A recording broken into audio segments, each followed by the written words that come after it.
Dieu.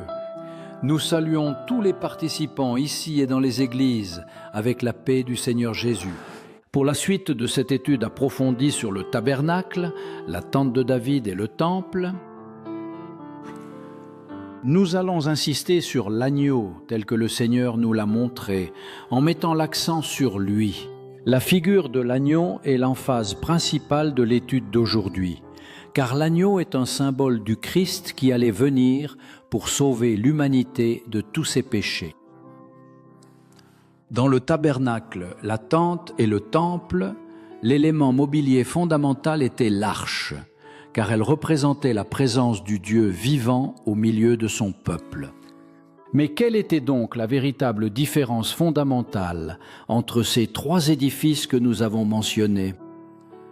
Historiquement, ces trois constructions renvoient à trois époques distinctes dans l'histoire du peuple de Dieu.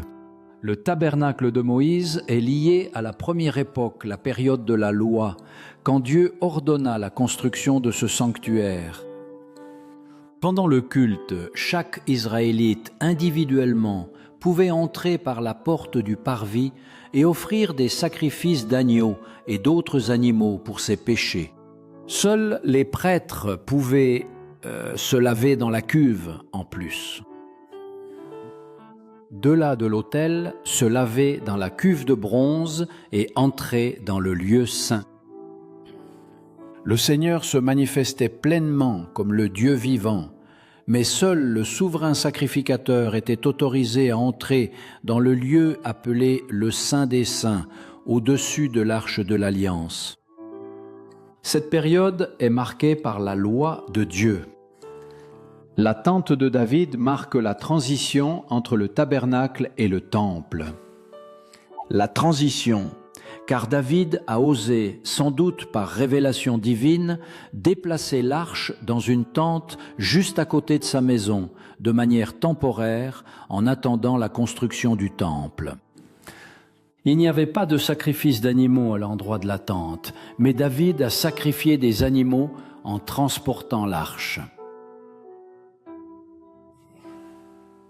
L'emmenant à la cité de David, de la maison d'Obed-Édom, à Jérusalem. Les sacrifices étaient effectués à Gabaon, là où se dressait le tabernacle, situé à 8 kilomètres de Jérusalem, ou de la tente de David. Cependant, tous les Israélites pouvaient s'approcher de la tente accompagnés de chantres et de musiciens qui entonnaient des louanges au Seigneur. Ensuite, le temple de Salomon se réfère. Concerne la troisième époque, où l'arche trouve une demeure permanente et définitive, car le temple était une construction fixe, solide et définitive. Le temple était une construction plus vaste et bien plus belle que le tabernacle. Accomplissant les prophéties données à l'époque du tabernacle, le temple fut érigé à Jérusalem, également désigné sous le nom de Sion dans la Bible, du fait de sa situation. Sur le mont qui s'appelle aussi Sion. Dans le temple donc, furent réalisés des sacrifices bien plus nombreux que dans le tabernacle. La parole mentionne une quantité incalculable d'animaux sacrifiés lors de la consécration du temple. De plus, dans le temple se tenaient des rotations de chantres et de musiciens, tout établi par le roi David, ce qui représentait une très puissante glorification du Seigneur. Mes frères et sœurs, vous avez sûrement déjà compris que le temple nous parle de l'Église, qui est le corps du Christ rassemblé au sein du temple du Saint-Esprit. Rappelons-nous que Jésus est mort pour réunir en un seul corps les enfants de Dieu, qui étaient épars. Au temps de l'Église, c'est-à-dire le Nouveau Testament, basé sur le sang de Jésus, il nous est parlé de l'effusion du Saint-Esprit sur toute l'Église, nous conduisant également à une grande glorification. Cette glorification de l'Église a été prophétisée par la glorification des chanteurs et des instrumentistes. Elle nous parle de notre condition d'adorateur de Dieu. Dans le texte de Jean, l'apôtre Jean dit « Dieu cherche des adorateurs qui l'adorent en esprit et en vérité », c'est-à-dire mus par le Saint-Esprit, unis à notre propre esprit et fondés sur la parole de Dieu qui est la vérité divine. Telle est notre adoration. Rappelons-nous maintenant l'objectif de Dieu en ordonnant la construction de l'Arche de l'Alliance. L'objectif était d'habiter au milieu du peuple. L'arche représentait la présence de Dieu. Prophétiquement, l'arche symbolise bien plus. Elle nous parle de Jésus, car l'un de ses noms est Emmanuel, un mot hébreu qui se traduit par Dieu avec nous. Le désir du peuple était d'être proche de Dieu. À l'époque du tabernacle, pour être en pleine communion avec Dieu, il fallait avoir accès au Saint des Saints pour pouvoir se tenir devant l'Arche de l'Alliance. Cela n'était possible qu'au souverain sacrificateur. L'Arche, répétons-le, était aussi une figure du Seigneur Jésus qui est Dieu avec nous. Mais à l'époque de la tente de David, qui nous parle de la période de transition entre la loi et la grâce. Pendant le ministère de Jésus, si un Israélite désirait se tenir devant l'Arche de l'Alliance, il devait se diriger vers la maison de David, car l'Arche était à côté de sa demeure, sous une tente. Et nous avons déjà appris que David était une préfiguration du Seigneur Jésus, l'aimé du Père, pour sa disposition à faire toute la volonté de Dieu. À l'époque de la transition entre la loi et la grâce, qui fut la période du ministère du Seigneur Jésus, les disciples devaient être auprès du Seigneur Jésus, qui est notre David. Le nom David signifie le bien-aimé. Dieu a témoigné du Seigneur Jésus à son baptême, affirmant aussi dans l'évangile de Jean « Voici mon Fils bien-aimé, en qui j'ai mis toute mon affection. » Quant à Salomon, ce dernier a été une préfiguration du Saint-Esprit parce qu'il a construit le temple afin que l'Arche de l'Alliance puisse y habiter de façon permanente. Alors, une brève explication.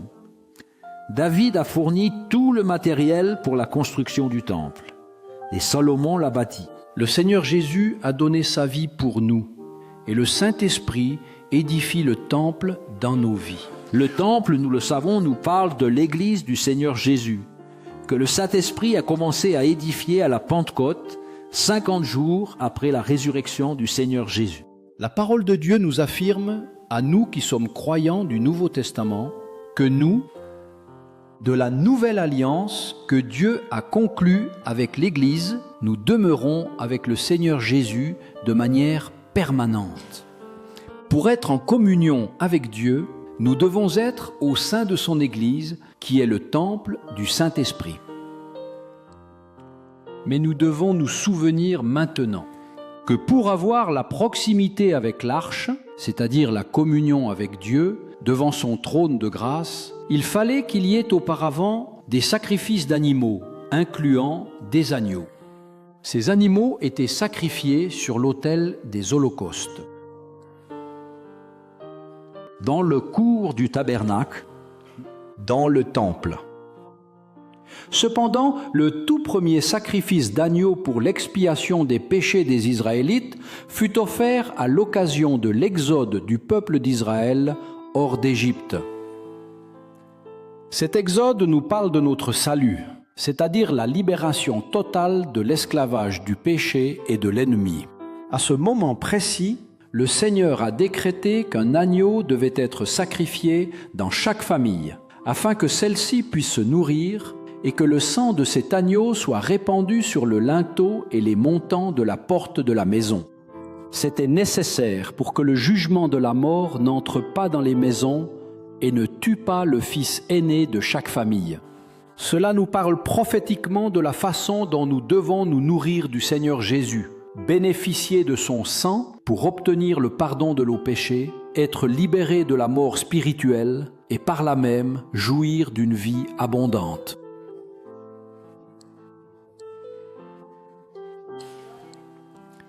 Nous savons que le jugement tuerait les premiers-nés pour satisfaire la justice de Dieu. La loi de Dieu le décrétait, celui qui pêche mourra. Mais Dieu, dans son immense grâce infinie et dans son amour insondable, n'est-ce pas? Absolument insondable.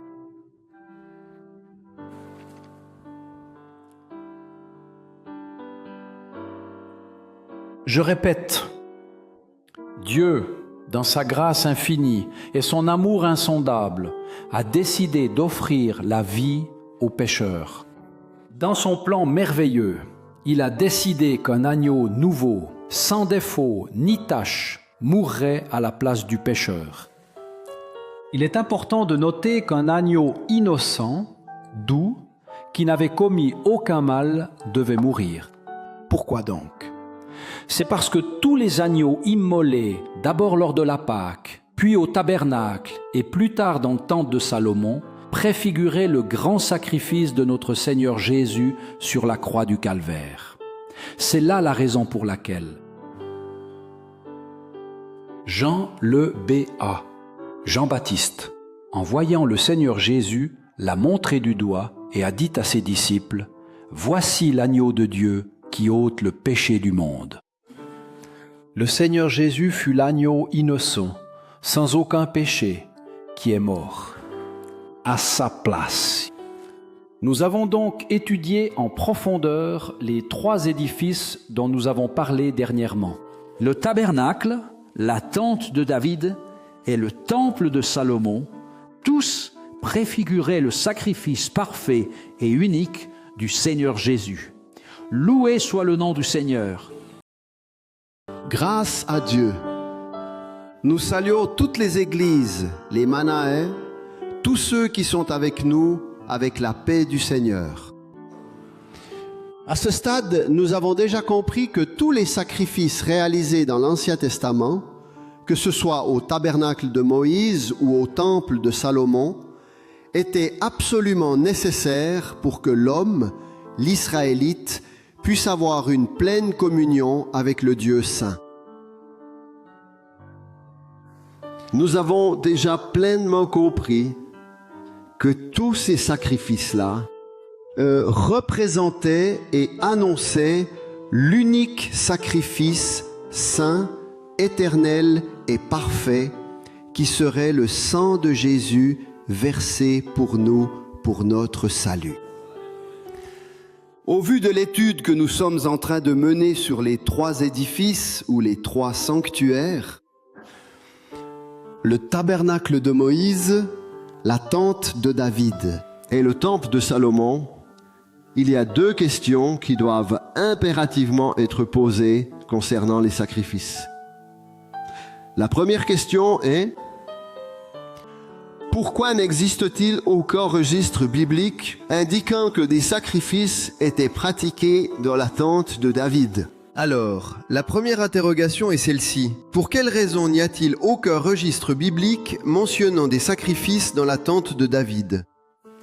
Et la deuxième question est la suivante. Pourquoi, au temps de Salomon, les sacrifices se sont-ils multipliés en si grand nombre à tel point qu'on ne pouvait plus les compter? Ces deux questions apportent un enseignement historique, biblique, mais aussi prophétique. Mais avant de répondre directement à ces deux questions, alors que nous préparions et prions pour le contenu de l'école biblique dominicale, le Seigneur a donné une vision qui aide à comprendre le début de cette réponse. Le pasteur qui eut cette vision, il contemplait les trois temples, les trois sanctuaires. Il a observé le tabernacle, à côté, la tente de David. Et ensuite, il a vu le temple de Salomon. Et devant, en avant des trois, un agneau. Blanc, la laine, a-t-il dit. La laine était blanche, blanche, blanche. Il n'y avait pas la moindre tache. Mais à mesure que le Seigneur y était adoré, l'agneau grandissait. Et plus il grandissait, plus il devenait imposant. Il arriva à un point où il fut si grand qu'on ne discernait plus de temple, plus de tente, ni même de tabernacle. On ne voyait que l'agneau, car à lui seul était due toute l'adoration, puisqu'il est le cœur du projet divin. Cette vision nous conduit donc à réaliser qu'il n'y a qu'un unique sacrifice capable d'assurer pleinement le salut de l'humanité, l'agneau. Parce que l'agneau est grand. Grand est le Seigneur, et très digne d'être loué, d'être glorifié, car il est immense. Cela démontre, dans cette vision, l'agneau occupant l'entièreté, qu'il n'y a qu'un seul intermédiaire entre l'homme et Dieu, Jésus-Christ, le juste. Il n'y a qu'un seul chemin. C'est pourquoi Jésus a déclaré « Je suis le chemin, la vérité et la vie. Nul ne vient au Père que par moi. Jésus est le chemin. Et nous glorifions le Seigneur parce que nous avons trouvé le chemin. Et maintenant, nous savons précisément quelle est notre destinée. Par cette vision, une vérité devient claire. De tout temps, il n'y a eu de salut que par le Seigneur Jésus, car il est l'agneau éternel, le seul et unique Rédempteur. Observez ce qui est consigné dans le livre de l'Apocalypse. C'est l'agneau qui fut sacrifié dès la fondation du monde. Chers frères et sœurs, avez-vous bien saisi ce message ? Jésus n'est pas devenu l'agneau immolé ou mort seulement quand il est allé sur la croix. Avant que le monde ne soit formé, il était déjà l'agneau qui a été immolé et qui est digne d'honneur. De recevoir la gloire, l'honneur, la puissance, la majesté et toute la glorification, car à lui appartient toute la gloire dans l'Église. C'est l'agneau immolé avant la fondation du monde pour toute l'humanité, pour nous tous. Alors, chers frères et sœurs, vous les églises, vous tous qui nous suivez, nous parvenons à une conclusion. Que là, dans l'Ancien Testament, l'offrand, que ce soit dans le tabernacle ou dans le temple, quand il faisait son offrande, il croyait véritablement au pouvoir du sang qui était en train d'être versé.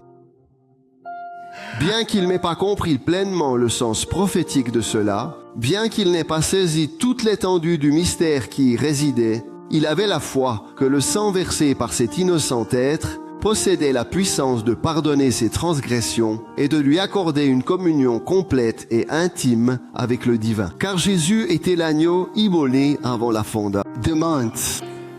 Celui qui est mort pour toute l'humanité, oui, cet offrant, par son obéissance à une révélation divine, une décision de Dieu sur le sacrifice, a été sauvé.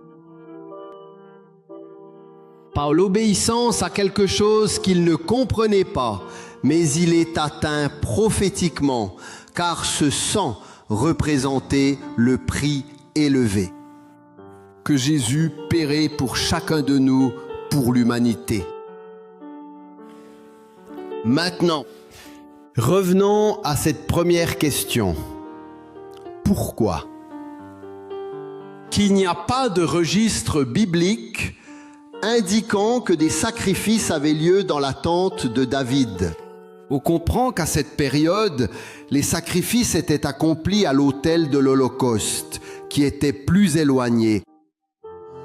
Qui allait à la tente de David n'y trouvait pas de sacrifice. C'était une tente simple, avec l'arche et la louange.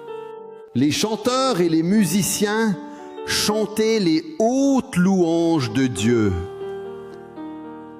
Quel est le mystère, le sens prophétique?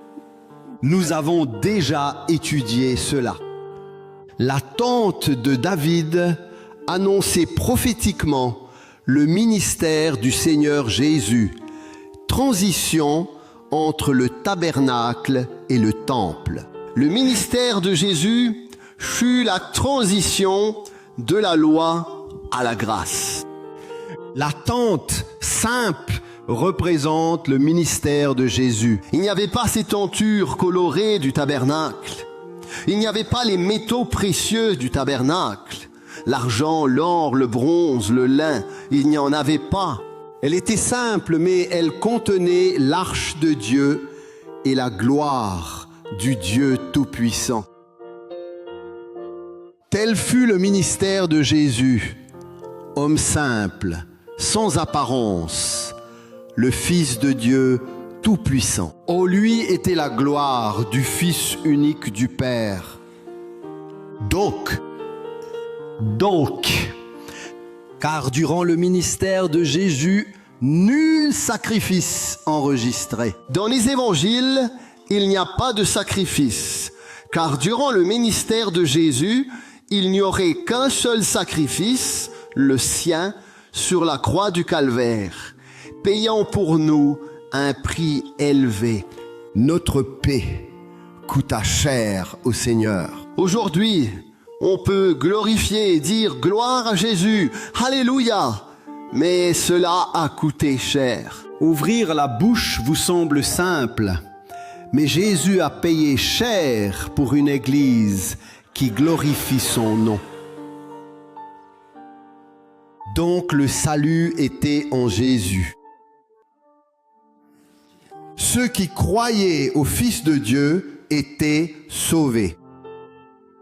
Ceux qui ont cru en Jésus, mort pour eux sur la croix, furent sauvés en lui, car qui a le Fils a la vie, dit la parole. Nous allons maintenant passer à la deuxième question. Qui fut un grand changement? Car au temple de Salomon, les sacrifices abondaient. Mais au temps du temple de Salomon, une multitude d'agneaux et d'autres animaux furent sacrifiés pour les péchés du peuple. Une quantité jamais vue. Le texte, je ne sais pas si on peut le projeter pour les frères. Alors le roi Salomon et toute la congrégation d'Israël qui s'était assemblée avec lui devant l'arche sacrifièrent une quantité innombrable de moutons et de bœufs qu'on ne pouvait ni compter ni dénombrer. À cause de leur multitude, loué soit le nom du Seigneur. Nous avons appris aux autres écoles du dimanche que Salomon est un type prophétique du Saint-Esprit. En parlant de la période de Salomon et du temple, la période de l'Église, la période de la grâce, la période de la nouvelle alliance, alors que prophétise cela? Pendant la grâce, les glorieuses opérations du Saint-Esprit se multiplieraient. Baptême du Saint-Esprit, vie transformée, foyer restauré, homme touché, rédemption de l'âme et Église rachetée par le précieux sang de Jésus. Mes frères, l'expression du texte est qu'on ne pouvait pas compter. On ne pouvait pas dénombrer. Chers frères, Église, Nous ne pouvons pas compter. dénombrez ce que le Saint-Esprit est en train de faire parmi nous, car c'est glorieux et merveilleux. Il est impossible de comptabiliser ce que le Saint-Esprit a fait dans l'histoire de l'Église. Merveilles, prophéties, prières exaucées, enfants touchés, mariages fortifiés, une Église qui aspire à l'éternité. En vérité, on ne peut compter ce que le Seigneur a fait pour chacun. Toi, dans ta vie, comptabiliser ce que le Saint-Esprit a fait depuis ta conversion. Non, c'est incommensurable. Il opère sans cesse. Impossible de compter ce qu'il fait ce matin. Dans chaque église, ici à Mahanaïm, partout. Nous sommes là, mais le Saint-Esprit agit. Aujourd'hui, journée merveilleuse. Un jeune a été touché, un autre baptisé, un libéré, un sauvé. Le Saint-Esprit agit dans l'Église. Nous n'avons qu'à glorifier. Le plus important, c'est le nombre de sauvés qui se multiplie. le nombre de ceux qui croient au sacrifice de Jésus pour eux se multiplie et voient son nom inscrit au livre de vie. Mais maintenant, en concluant, nous allons terminer par une question. Une question.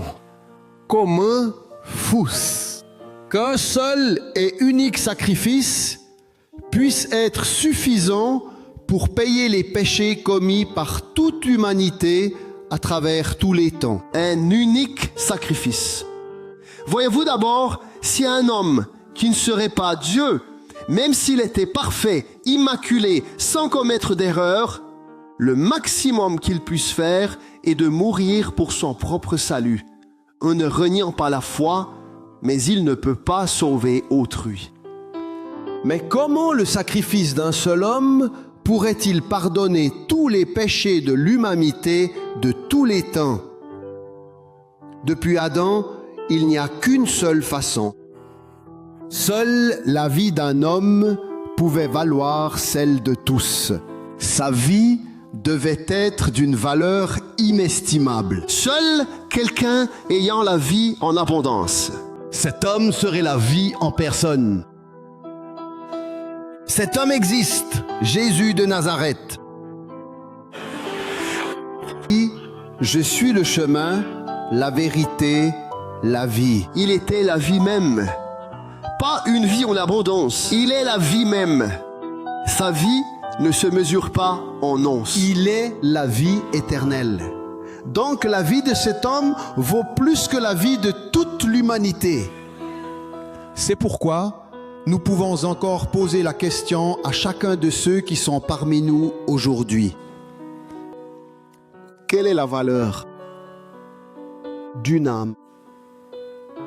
Quelle valeur donneriez-vous à une âme? Vous savez, il y a des choses qui ont déjà une valeur définie, une valeur fixée ou marchande. Or, bien des objets et choses n'ont pas de valeur définie. Il est difficile de définir la valeur d'un tableau très rare et de grande.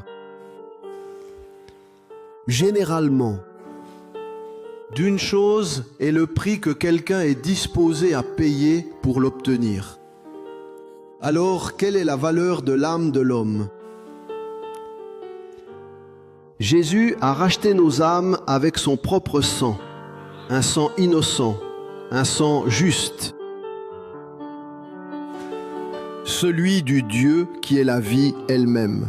La valeur de l'âme est donc le sang de Jésus, mais on ne peut ni mesurer, ni calculer, ni définir la valeur du sang de Jésus. Quelle est la valeur de l'âme, avons-nous dit, et du sang?